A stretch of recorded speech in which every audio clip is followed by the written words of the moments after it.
好的 Google 怎么做介绍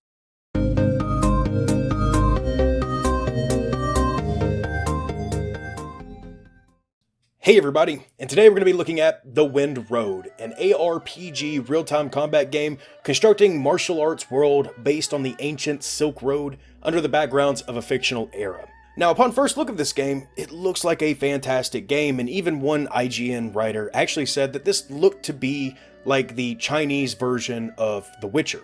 And to be honest, there are some close similarities, and then others that are far in left field that don't even come close to The Witcher. Now, the story of the game kind of goes like this. The barbarians of Grey Wolf have invaded the Silk Road for hundreds of years now. They have sent troops to Shazhou, I guess, with the purpose to capture the important site of Longyu, threatening the safety of tens of thousands of common people. At this time, the Great Karma Scripture emerges and becomes the key to reverse the fate of Shazhou and even the entire Longyu trade route.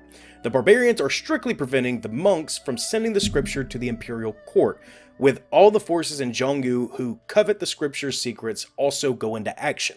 The character's task is to originally help the descendant sects escort the monk on their mission. However, he uncovers a scripture coincidentally after suffering a variety of trials and setbacks in 10 days.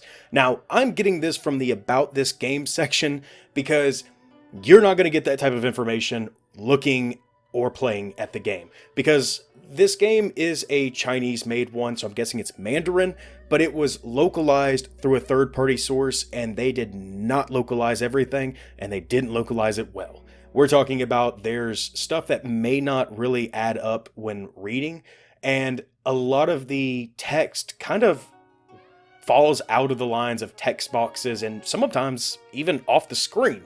So it's really hard to get all of that information when you can't even read all the lore.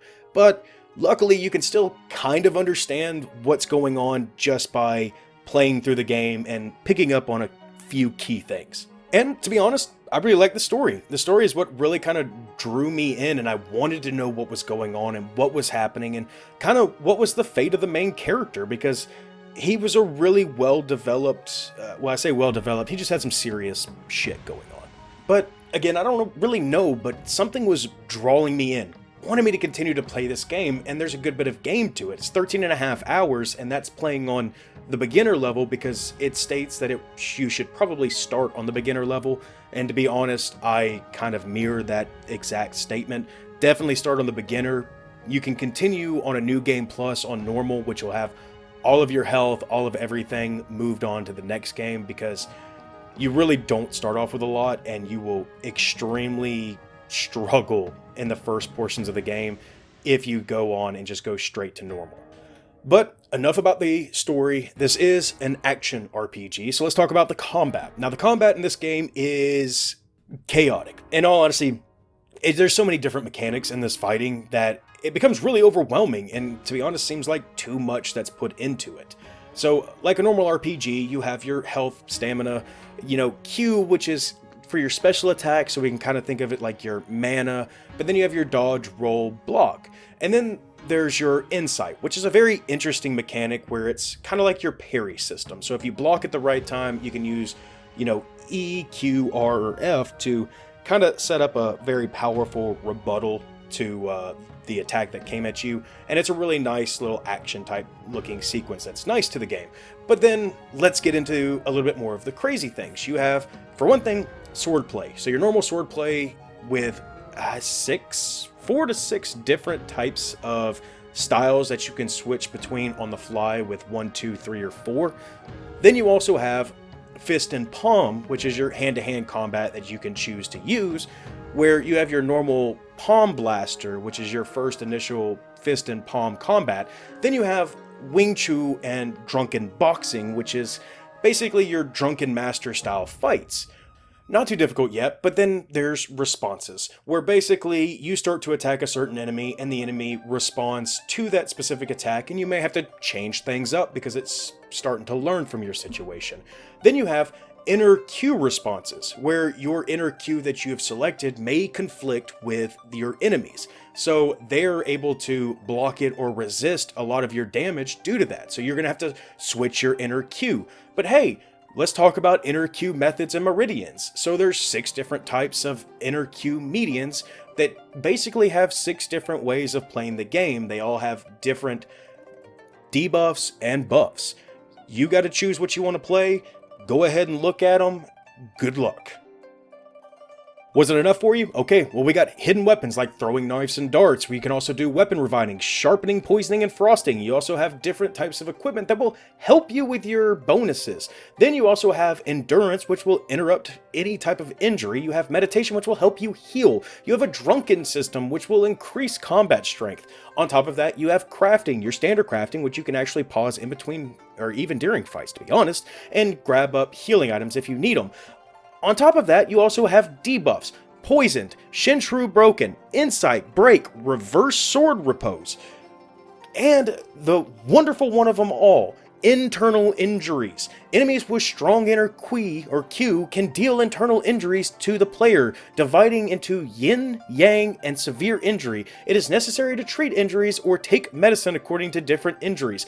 And my God, let me tell you one thing. If you ever get an internal injury, you better be crafting medicine, because unless you have like the 3rd or 4th inner Q in you, you are not going to be able to heal your internal injuries. You have to have cat-like reflexes. You are more likely to die trying to fix your internal injuries than one of the biggest, baddest bosses killing you.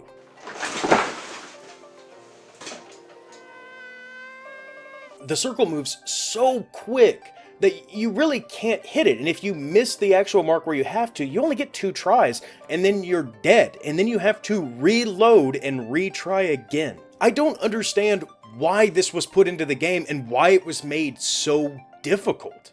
It's kind of like if you, in real life, got into a bar fight, but your biggest and most dangerous thing is to call a taxi cab. It really just makes no sense. But on top of all that, the game also has performance issues. It is not very optimized. I remember when I was sitting there and I first booted up the game, I was kind of getting into it, but every single time it autosaves, and it autosaves a lot, it almost seemed like the game wanted to crash.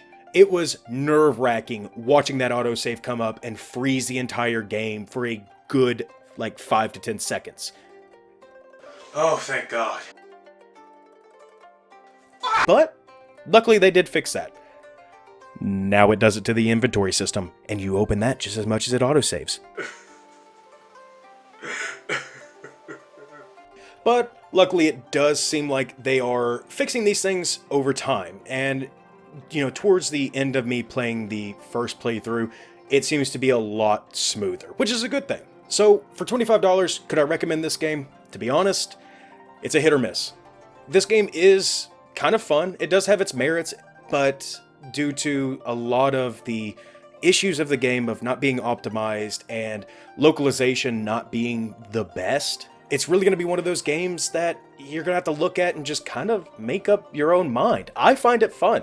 I'm thinking about actually going back on the second playthrough and going on medium and seeing if I can defeat this big boss that, would annihilate me the very first instance I tried fighting him. But looking at a lot of other reviews, people are not quite impressed with this game. And it comes down to a lot of things that I've said. Optimization, localization seems to be one of the biggest problems with this game. But if you guys are interested in the game, I'm going to leave a link down below. And I forgot to say this in the beginning, so whoever's actually at the end listening to this, thank you for making it all the way through. If you did like the video, leave a like. But at the same time, Burnt On actually made a very great suggestion for me, and I have gone ahead and done it. So if you guys are interested in joining the Discord server for Indie Direct, if you guys want to talk to me, tell me I suck, or if you got a game you guys want me to take a look at, I'm going to leave a link down below for that too, so you guys can join up on that. It's going to be a lot easier for me to keep in contact with you guys, especially, if I've got something coming up, or, I'm not going to be able to post for a little bit, so I can let you guys know, right? I think that's how those things work. Let me know if it's not. But, anyways, guys, I'll see you in the next video, and have fun.